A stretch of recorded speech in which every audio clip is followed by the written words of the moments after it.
కృపగలైన సజీవుడమైన మా తండ్రి, నిన్న నేడు నిరంతరం ఏకరీతికుంటున్న ప్రభా, మారని మార్చిందని మా యేసయ్య నీ వందనాలు, స్తుతులు స్తోత్రాలు చెల్లించుకుంటున్న సాయంకాల సమయంలో నీ బిడ్డలమైన మేము అందరం కలిసి నీ పరిశుద్ధ పునరుద్ధాన దినమున ప్రభా నీ సన్నిధికి చేరి నిన్ను ఆరాధించి నీ రక్తమాంసం పాల్గొనే భాగ్యాన్ని మాకు అనుగ్రహించినందుకు నీ వందనాలు, స్తుతులు స్తోత్రాలు. వారమంతట్లో తండ్రి నీ సజీవ రెక్కల కింద కోడి తన పిల్లల్ని కాచినట్లుగా నన్ను మమ్మల్ని ప్రతి పరిస్థితి నుండి కాచి కాపాడి సజీవ రెక్కలో ఉంచి మరి యొక్క తరుణము ప్రభా మందగా కూడి కుటుంబంగా సమకూర్చి నేను మహిపరిచే భాగ్యాన్ని ఇస్తున్నందుకు నీ వందనాలు. ఉదయకాలం ఉపవాస కుడికలో కూడా మీరు సహాయపడుతూ వచ్చినారు తండ్రి. సహకరించిన ప్రతి బిడ్డను బట్టి, వచ్చిన ప్రతి బిడ్డను బట్టి నీకు వందనాలు చెల్లిస్తున్నా. ఇప్పుడు కూడా నా ప్రభా సమయం నుండి రాలేని వాళ్ళు అనేకులున్నారు, వారితో మీరు మాట్లాడండి, నీ కృప చూపించండి. సెలవు లేని వారు కూడా ఉన్నారు, వారి కొరకు నీ కృప చూపించి మార్గాన్ని సరళం చేయండి. మార్గంలో ఉన్నారు ఇక్కడ రావాల్సిన వారిని కూడా మా మధ్యలో క్షేమంగా నడిపించి మీరే మేము పొందుతున్నట్టు ప్రార్థిస్తుంది. దుబాయ్ విరాగా నుంచి కూడా సహోదరులు మా మధ్యలో క్షేమంగా నడిపించినందుకు నీ వందనాలు. మీ ఆత్మచేత నింపి ప్రభా మీరే మీ మహిమ కొరకు వాడుకుంటున్నామని ప్రార్థిస్తూ వస్తున్నాం. వచ్చిన ప్రతి బిడ్డని జ్ఞాపకం చేసుకోండి. పాటల్లో, మీరు వాయిద్యాల్లో, ఆరాధన వర్తమానంలో, ఆరాధించడంలో, బల వర్తమానంలో, బల దగ్గర పరిచర్యలో, నీ రక్తమాంసంలో పాల్పొందులో, కానుకల్లో, ప్రకటనలో, బయట సహవాసంలో, ఆశీర్వాదంలో అన్నింటిలో నీ కృప చూపించి గుడి ఆరంభం నుంచి ముగింపు వరకు నీ సన్నిధిని కాపుదల నుంచి మీరు మహిమ పొందుకుంటారు.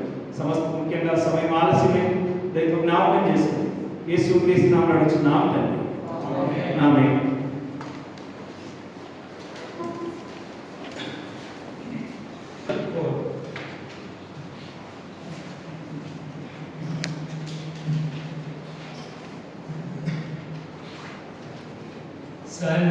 సన్నుతించెదను ఎల్లప్పుడూ, సన్నుతించెదను ఎల్లప్పుడూ.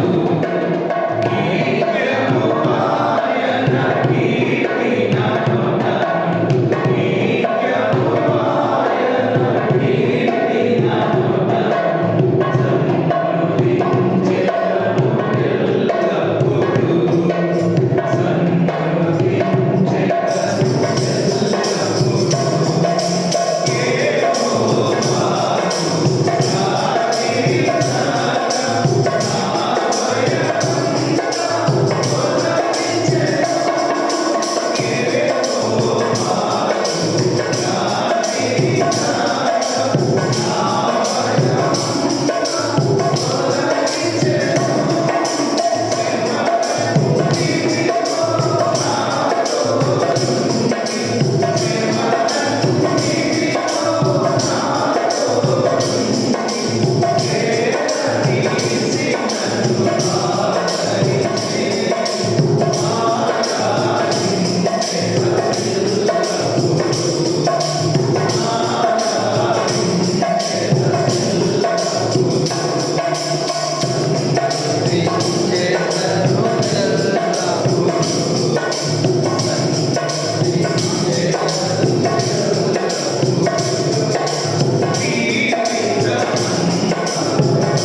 5వ నంబర్ పాటను పాడుకుంటా 5వ నంబరు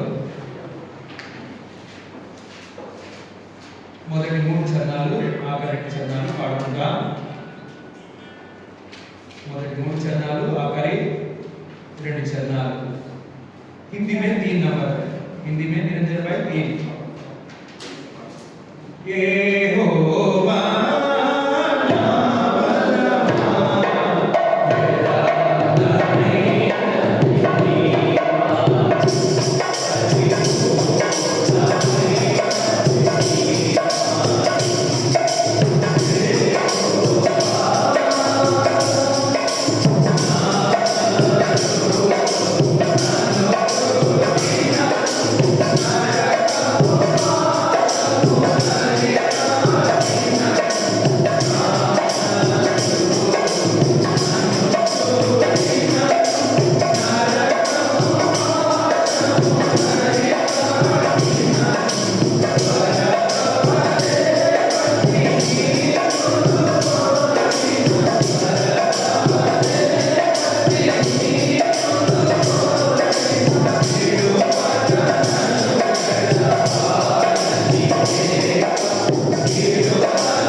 158 తెలుగులో 158 ఆత్మస్థంలో దగ్గర 156 हिंदी में 146 हिंदी में 146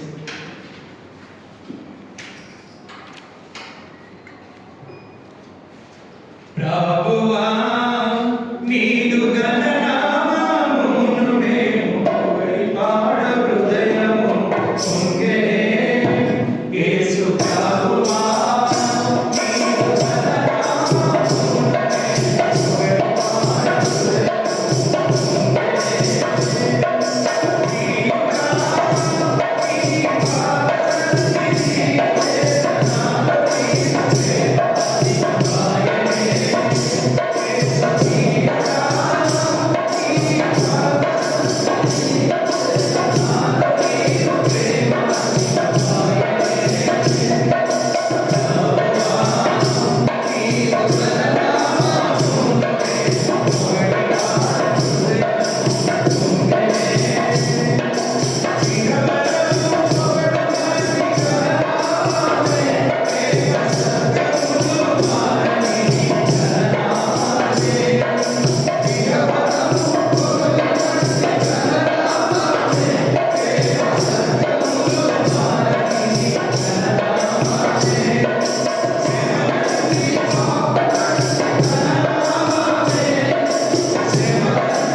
जय मसीह। हम आराधना में जाने से पहले हम कुछ वचन देख के हम आराधना में जाएंगे।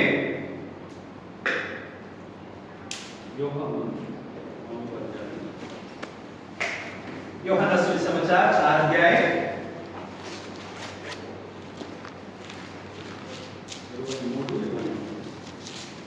23-24।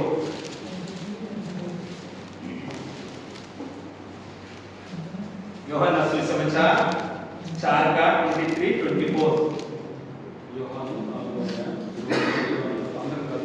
सब मिलके पढ़ेंगे। అయితే యథార్థంగా ఆరాధించువారు సంగతులను దానిని ఆరాధించువారు అది ఇప్పుడు వచ్చేది నన్ను ఆరాధించువారు వారే కావాలని నన్ను కోరుచున్నాడు। దేవుడు ఆత్మగత ఆయన ఆరాధించువారు ఆత్మలో సత్యంతోనూ ఆరాధింపవలెను। ప్రార్థన करेंगे।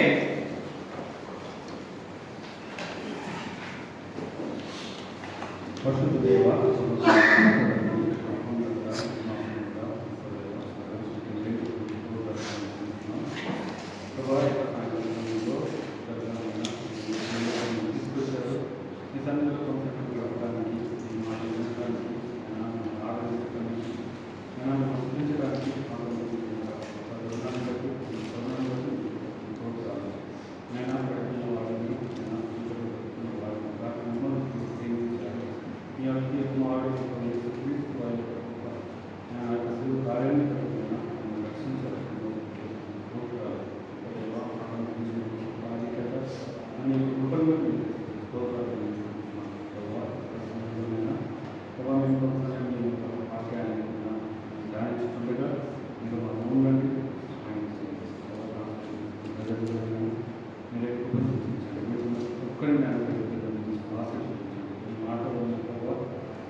आमीन।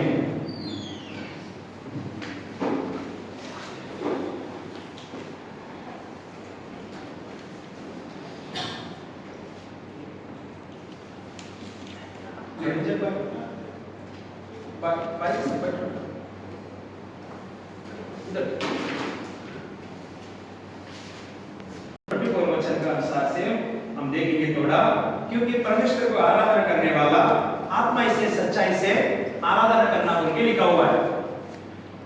ఇక్కడ దేవుడు ఆత్మ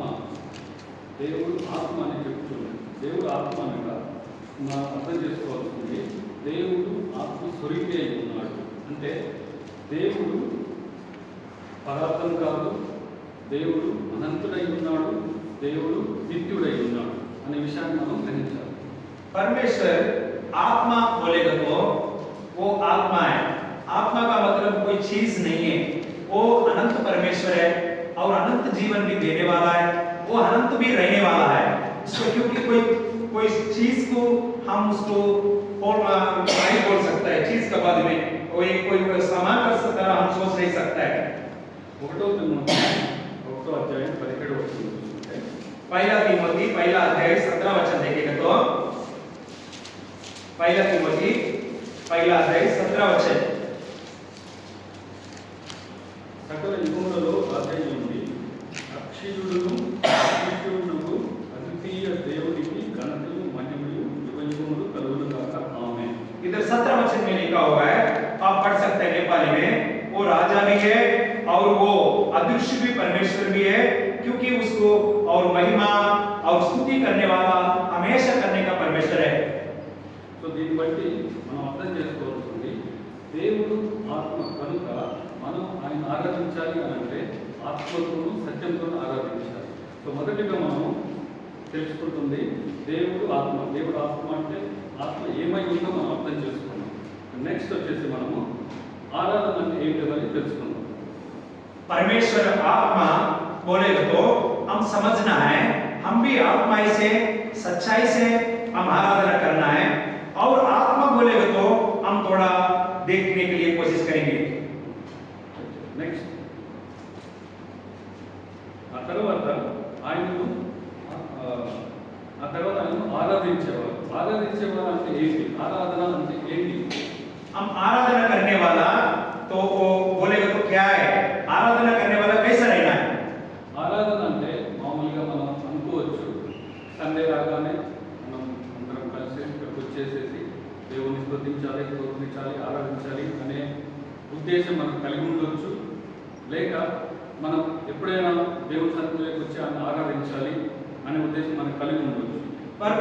परमेश्वर आराधना करना बोलेगा तो हम लोग को रविवार आ गया तो संगति में जाना, आराधना करना है और उसको स्तुति भी करना है बोल के ऐसा भावना से हम लोग आता होगा, ऐसा सोच से आता होगा। రోమా పత్రిక 12వ అధ్యాయం, रोमियो की किताब 12 अध्याय, रोमियो की किताब 12 अध्याय 1వ వచనం. पहला वचन అందరూ కలిసి सब मिलकर पढ़ेंगे। కాబట్టి సహోదరులారా,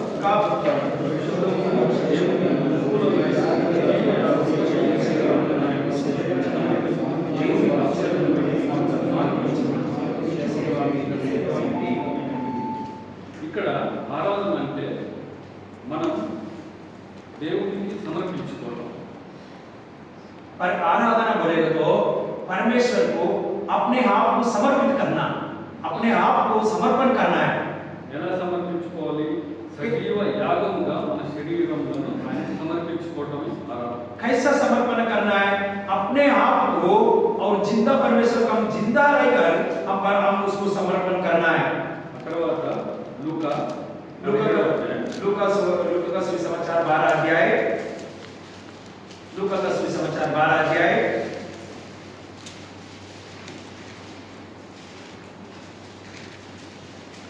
15-16, लूका का सुसमाचार 12 अध्याय 15-16 मैं कल सब मिलकर पढ़ेंगे। మరియు ఆయన వారితో మీరు ఏ విధమైన లోపమును విననీయక జాగ్రత్త పడండి, ఒకరి కలిమి విస్తరించిన వారి జీవనోపాధులు కాదని. మరియు ఆయన వారికి ఉపమానించింది, ఒక ధనవంతుని భూమి సమృద్ధిగా పండింది.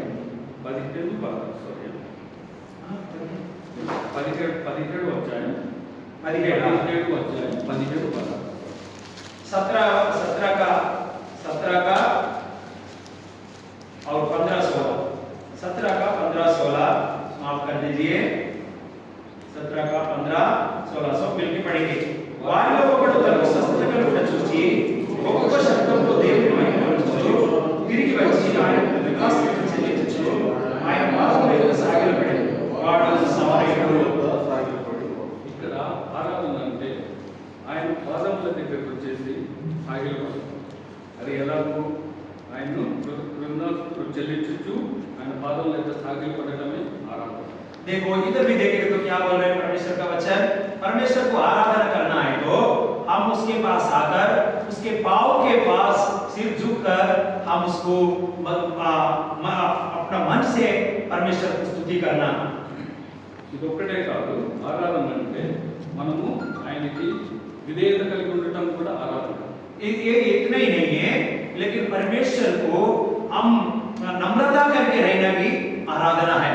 దేవుని ప్రేమించడం కూడా ఆరాధన. परमेश्वर को प्रेम करना भी आराधना है।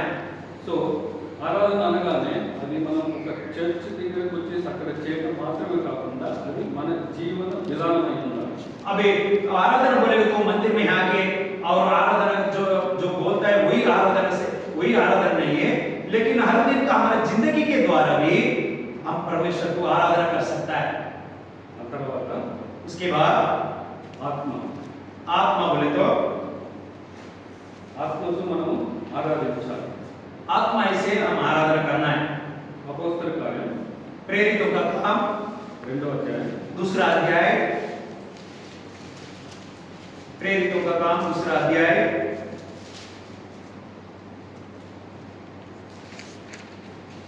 38-39.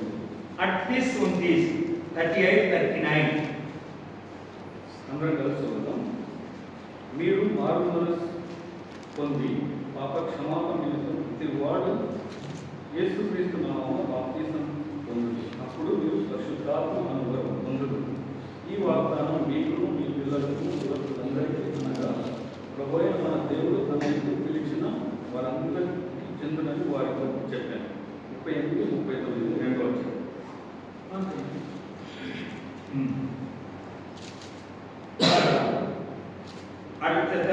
दूसरा अध्याय का 38 और 29 पढ़ा है. ఇక్కడ ఎవరైతే యేసుక్రీస్తు నామంలో ఎవరైతే పాప క్షమాపణ దొరికిందో, ఎవరైతే యేసుక్రీస్తు నామంలో బాప్తిసం తీసుకున్నారో వారికి అందరికీ పరిశుద్ధాత్మ వరం అనేది వచ్చింది. అంటే మనమందరం యేసుక్రీస్తు నామంలో బాప్తిసం తీసుకున్న వారిగా మనందరికీ పరిశుద్ధాత్మ వరం కలిగి ఉన్నాం. సో ఆ పరిశుద్ధాత్మ వరంతో మనం ఆరాధించాలి, ఆ పరిశుద్ధాత్మతో మనం ఆరాధించాలి. देखो कितने आदमी लोगों को पाप का क्षमा मिला और जितने लोगों को प्रभु यीशु मसीह का नाम से बपतिस्मा मिला, हम सब लोग भी पाप का क्षमा मिला और जो भी आदमी लोग हैं हम लोगों को बपतिस्मा का गवाही भी दिया है. जो भी पूरा आदमी जितने लिए हम परमेश्वर परिशुद्धात्मा मिला है. इसके बाद हमको परिशुद्धात्मा मिला है, इसकी वजह से हम वही परिशुद्धात्मा से परमेश्वर को आराधना करने का है. అదేవిధంగా యోహాను 3:6 ఏం చెప్తున్నారంటే యోహన్నా सुसमाचार 3 का 16 में क्या बोलता है? యోహన్నా सुसमाचार 3 का 6 माफ करें. శరీరం మూలంగా జన్మించినది శరీరమును, ఆత్మ మూలంగా జన్మించినది ఆత్మయు ఉన్నది. देखो शरीर का रीति से जो जन्म पाया शरीर है और आत्मा का रीति से जो जन्म पाया वो आत्मा है, वो क्या लिखा है? అదేవిధంగా ఎఫెసీ పత్రిక एफिसियों की किताब एफिसियों की किताब 2వ అధ్యాయం दूसरा अध्याय एफिसियों की किताब दूसरा अध्याय 18 నుంచి 22 18 से लेके 22 तक 18 से लेके 22 तक అందరం చూద్దాం. सब मिलके पढ़ेंगे 18 से लेकर 22 तक. కాబట్టి మీరు ఇక మీదట చదవాలి, అందరూ చదవాలి గట్టిగా. 2వ అధ్యాయం 18 నుంచి 22. ఆయన ద్వారానే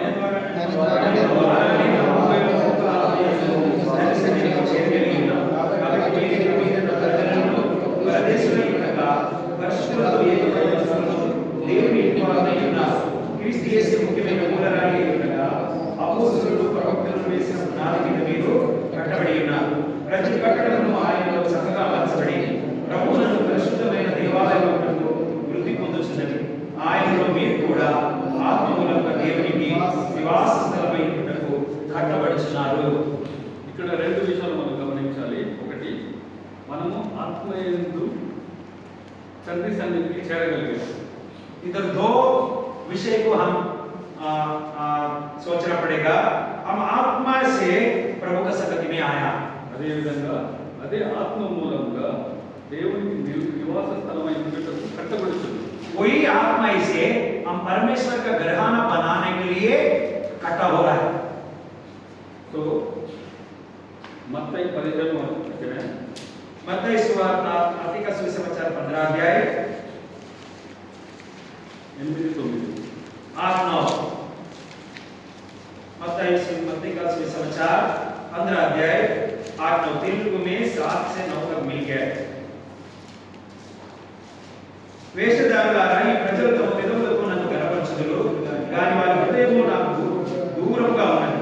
మనుషులు కల్పించిన పద్ధతులు దైవోపదేశములను బోధించుచు వారు నన్ను వ్యర్థంగా ఆరాధించుచున్నారు అని యెషయా గురించి ప్రవచించిన మాట సరియే అని వారితో చెప్పి. ఇక్కడ మనం చూస్తే ఇద్దరు దగ్గరతో ఆత్మతో ఆరాధించడం అంటే దేవుడు మనకు అనుగ్రహించిన ఆత్మ ద్వారా మనం ఆరాధించాలి. కానీ మన సొంత నోటి మాటలతోనో లేక మనం ఒక ఎవరైనా మనం చెప్పినట్టు మనం చేసే విధంగా మనం కాకుండా ఉండదు. మన హృదయాంతరంగంలో నుంచి మనం ఆరాధించగలగాలి. అది ఆత్మతో సత్యంతో ఆరాధించగలగాలి. परमेश्वर जो दिया है हमको आत्मा, वही आत्मा से हम लोग परमेश्वर को आराधना करना है. लेकिन हमारा मन मर्जी से जो आराधना करना, जो आदमी लोग को बताता है ना सिखाता है वैसा आराधना करना, वो वो ऐसा नहीं होता है आराधना बोले तो। हमको परमेश्वर जो आत्मा दिया उसी से हम आराधना करना है। ఆ తర్వాత इसके बाद సత్యంతో ఆరాధించడం అంటే सच्चाई से आराधना करना। जो యోహాను 17 यूहन्ना सुसमाचार 17 का 17 यूहन्ना सुसमाचार 17 का 17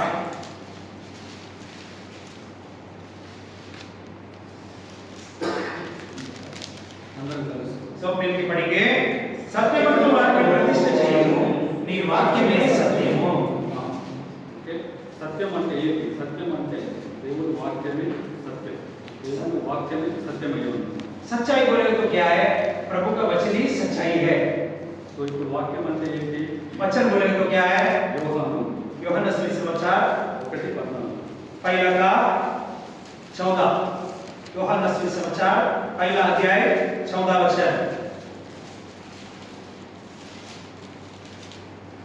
ఆ వాక్యము శరీరధారి కృపా సత్య సంపూర్ణుడిగా మన మధ్య నివసించాడు।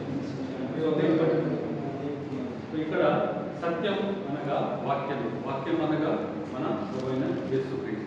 सच्चाई बोलेगा तो वचन है और वचन बोलेगा तो प्रभु यीशु मसीह है।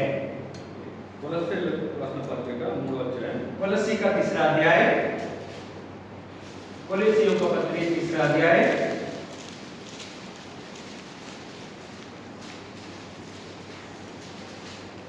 कोलोसियों का पत्री 3रा अध्याय 17 నుంచి 17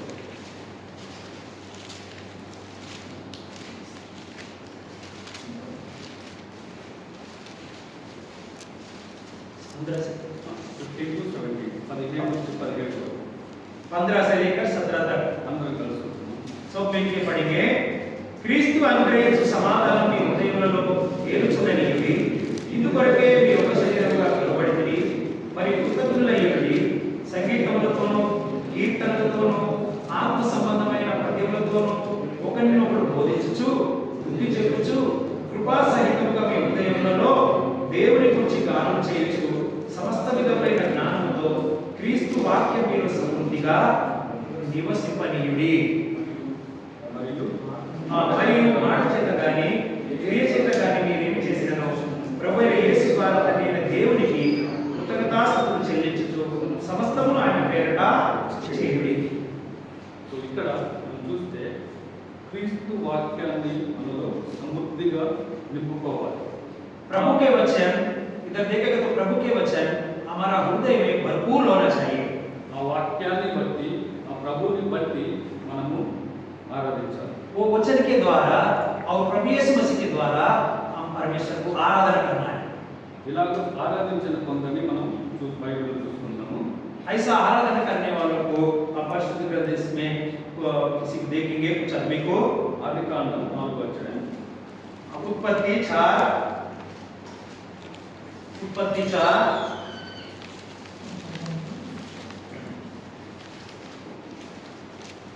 1 నుంచి 4 1 से 4 तक అందరూ కలిసి सब मिलके पढ़ेंगे। उत्पत्ति का 4 1 से 4 तक हम सब मिलके पढ़ेंगे। आदाम तन भागे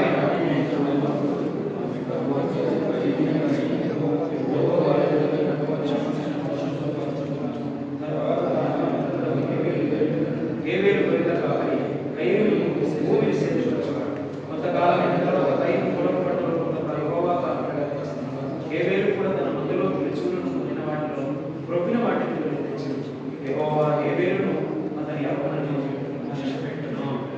ఇక్కడ చూస్తే మనము ఏవేలు కయ్యూరు వీరిద్దరు అతను తీసుకొచ్చేసారు। ఏవేలు వచ్చేసేసి తన దగ్గర ఉన్న తొలిచూలు గొర్రెలు తీసుకొచ్చాడు। ఆ తర్వాత కయ్యూరు వచ్చేసేసి తన పంట పొలంలో నుంచి కొంత దేవుడి కోసం తీసుకొచ్చేసాడు। बट इधर देखेगा तो दो आदमी हैं, कयीन भी है, एबेल भी है। तो जो एबेल अपने भेड़ों को पालता है, बकरियों को पालता है, उसमें से जो प्रथम फल है उसको लेके आता है। लेकिन क्या कयीन क्या करता है? खेती का काम करता है, उसमें से कुछ लेके आता है। అది ఇక్కడ చూస్తే యెహోవా హేబేలును అతని అర్పణను లక్ష్య పెట్టాడు, కానీ కయ్యూను దగ్గరకు వచ్చేసరికి ఆయన అర్పణను దేవుడు లక్ష్య పెట్టలేదు. इधर देखेंगे तो हेबेल का जो आराधना है, जो समर्पण है, परमेश्वर को पसंद होता है, लेकिन कईन का जो लेके आया परमेश्वर उसको स्वीकार नहीं करता है। దేవుడు ఇక్కడ ఎందుకు కయ్యూను అర్పణను అంగీకరించలేదని చూస్తే, परमेश्वर कईन का जो भी लेके आया उसको क्यों स्वीकार नहीं किया बोले तो అక్కడ మనం కొంచెం కిందికి వెళ్తే 7వ వచనంలో, उधर ही सब वचन में देखेंगे तो నీవు సత్క్రియ చేసినట్లా తలెత్తుకున్నావా, సత్క్రియ చేయనట్లా నీ వాకిట పాపం పొంచి ఉంది. సో మనం ఇక్కడ ఏం చూస్తున్నామంటే, యెహోవా కయ్యూనుతో అనుకున్నాడు, నీవు సత్క్రియ చేసిన ఎడల అంటే కయ్యూను అర్పించాడు, బట్ తన అర్పణ వచ్చేసేసి దేవుడి చిత్తానుసారంగా లేదు. అందుకోసం అని చెప్పేసి దేవుడు దాన్ని తిరస్కరించాడు. देखो इधर कहीं समर्पित किया, क्यों स्वीकार नहीं किया परमेश्वर ने? उधर सच्चे लिखा गया है, उसके दिल में जो सच्चाई नहीं है, क्योंकि सच्चाई से समर्पित नहीं किया है, प्रभु परमेश्वर का इच्छा के अनुसार वो जिंदगी नहीं जी रहा है, इसीलिए उसको अर्पणा को स्वीकार नहीं किया। ఇదే విషయాన్ని మనము హెబ్రీ పత్రిక इसी विषय को हम इब्रानियों का किताब में देख सकते हैं। 11వ అధ్యాయం 11 अध्याय, इब्रानियों का किताब 11 अध्याय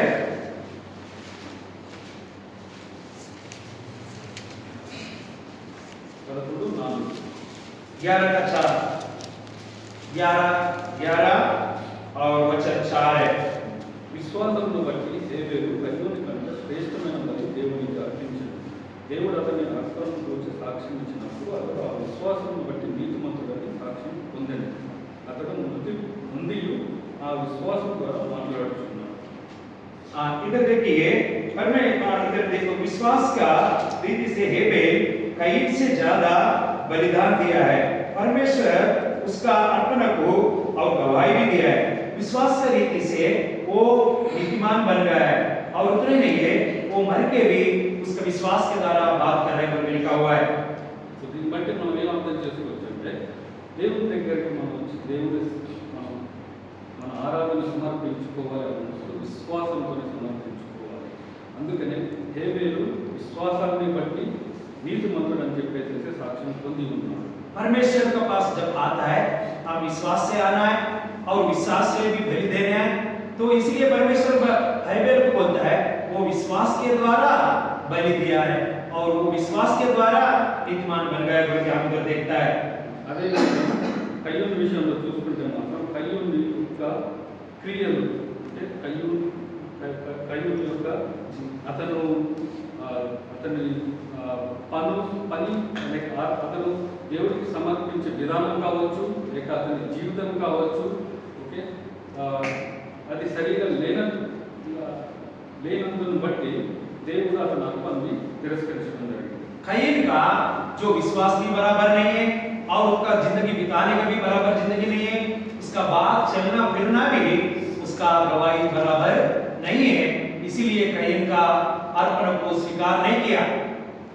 అదేవిధంగా హెబ్రీ పత్రిక 11వ అధ్యాయం उसी 4 अध्याय में 11 अध्याय में 17 నుంచి 19 17 से लेकर 19 तक 17 से लेकर 19 तक అబ్రహాము శోధింపబడి విశ్వాసం బట్టి బలిగా అర్పించాడు.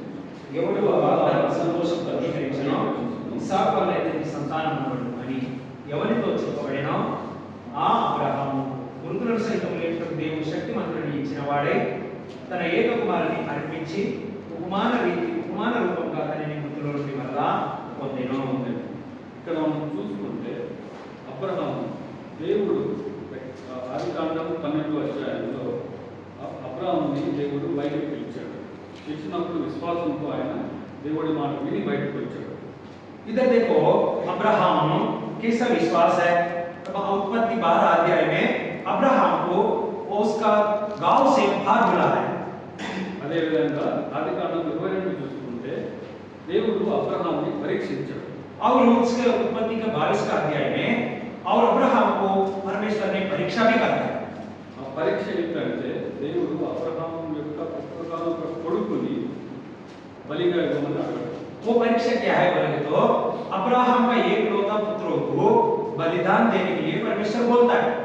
సో అబ్రహాం వచ్చేసేసి ఆ సమయంలో अब्राहम उसके उस समय में యెహోవా తన యందు చేసిన ఏ గొప్ప కార్యమైనా కానీ ఆ బ్లెస్సింగ్స్ని కన్సిడర్ చేయకుండా దేవుణ్ణి ఆనర్ చేస్తాడు.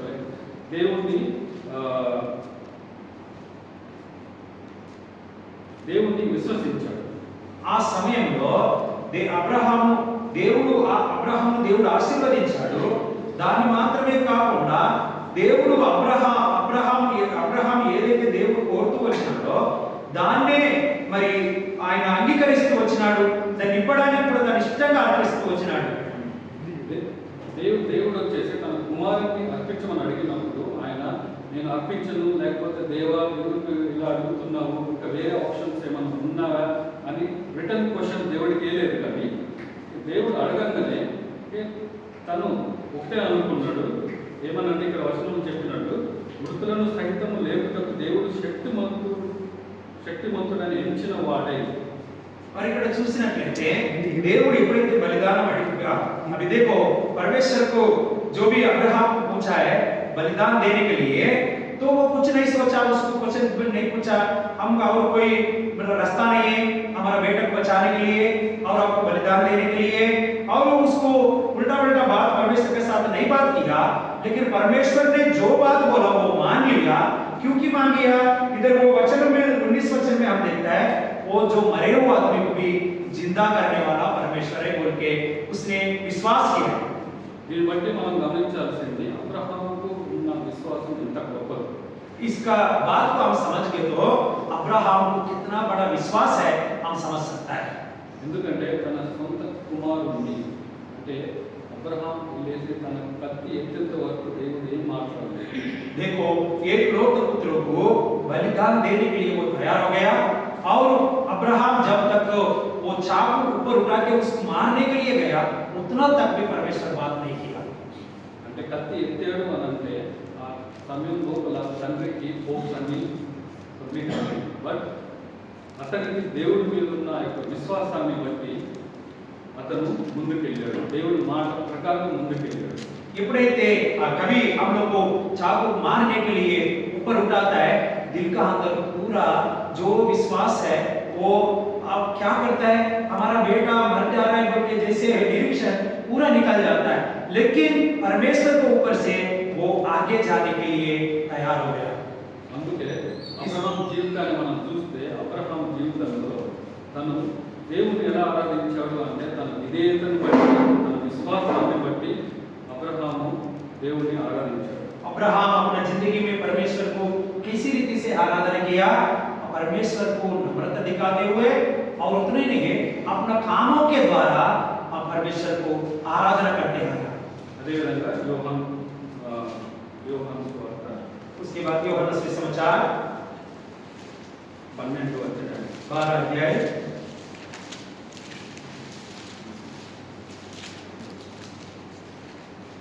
3 నుంచి 8 వరకు. यूहन्ना सुसमाचार 12 अध्याय 3 से लेकर 8 तक सब मिलकर पढ़ेंगे। అప్పుడు మరియా మిక్కిలి విలువ గల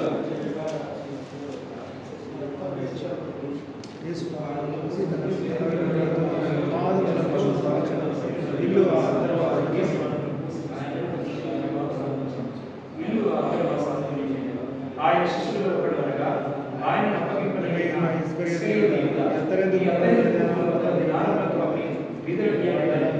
వాడు బాగా చెప్పి నన్ను ఈ బీదల మీద శ్రద్ధ కలిగి కాగా వాడు దొంగయ్యి తన దగ్గర డబ్బు సంచి ఉండినందున అందులో వేయబడిన దొంగిలించి వచ్చిన కనుక అలా చెప్పింది. కాబట్టి యేసు నన్ను పాతపెట్టి దినముల పాపం మీరు ఉంచుకుని బీదలు ఎల్లప్పుడూ మీతో కూడా ఉండరు కానీ నేను ఎల్లప్పుడూ మీతో ఉండనని చెప్పినా.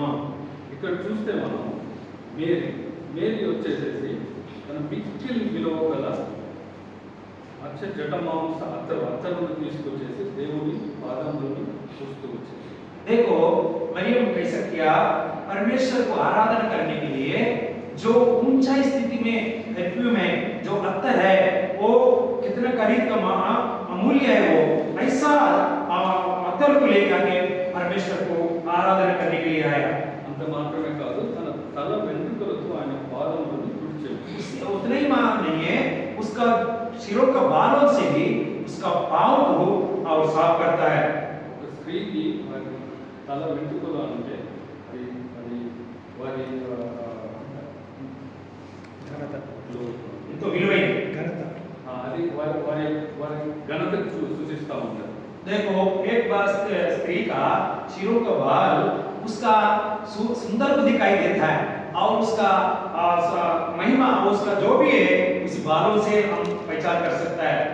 తన తల వెంట్రుకలతో ఆయన పాదములు తుడవటం అంటే తన్ను తాను దేవునికి సమర్పించుకోవటం. ఎంతగా సమర్పించుకుంది అని అంటే ఓకే, అక్కడ యేసుక్రీస్తు మీద తనకున్న భక్తిని ఆరాధించడం ద్వారా చూపిస్తూ వచ్చింది.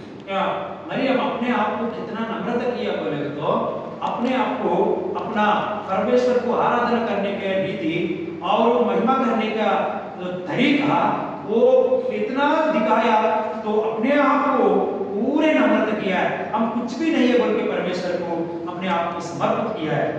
సో ఇక్కడ మేరీని మనం చూసినప్పుడు మనకి ఏమర్థమవుతుందంటే తన ఆరాధన అనేది భక్తితో కూడినది. मेरी को मरियम को देखेगा तो क्या समझ सकता है, मैं हमें उसका आराधना जो भी भक्ति से किया हुआ है। ఇలాగో మనము మన జీవితంలో इसी रीति से हमारा जिंदगी में भी దేవుడి సన్నిధిలోకి వచ్చి మనం ఆరాధించాలన్నప్పుడు प्रभु का सन्निधि में आके हम आराधना करने गए तो మనం మన సొంత మాటలతో కాదు కానీ हम अपने बातों से नहीं है, మనం ఆయన ఎట్లా ఉన్న విశ్వాసంతోని हम उसके ऊपर जो विश्वास रखे, ఆయన ఎట్లా ఉన్నటువంటి మన ప్రేమను బట్టి उसके ऊपर जो हमारा अंदर प्यार है, మన విధేయతను బట్టి हम अपना नम्रता का वजह से దేవుడు మనకు ఏమై ఉన్నాడో అనే విషయాన్ని మనం గ్రహిస్తూ परमेश्वर हमारा जिंदगी में क्या है बोल के ग्रहण करके ఆయన మనకు అనుగ్రహించిన ఆ యొక్క ఆత్మతో अब उसने जो आप हम लोगों को दिया वो आत्मा से, సత్యంతో सच्चाई से, అనగా ప్రభువైన యేసుక్రీస్తు వారిని उसके इसीलिए सच्चाई बोलेगा तो प्रभु यीशु मसीह क्रिस्त के द्वारा ఆయనే ఆధారభూతుడు కాబట్టి మనకి हम उसी में आधार है, इसीलिए మనం ఆయన నామంలో దేవుడు उसके नाम से परमेश्वर को దేవుని మనం ఆరాధించాలి. आराधना करना है। రోమా పత్రిక रोमियो की किताब 12వ అధ్యాయం 12 अध्याय पहला वचन, रोमियो की किताब 12 अध्याय पहला वचन అందరం తెలుసుకుందాం. सब मिलकर पढ़ेंगे।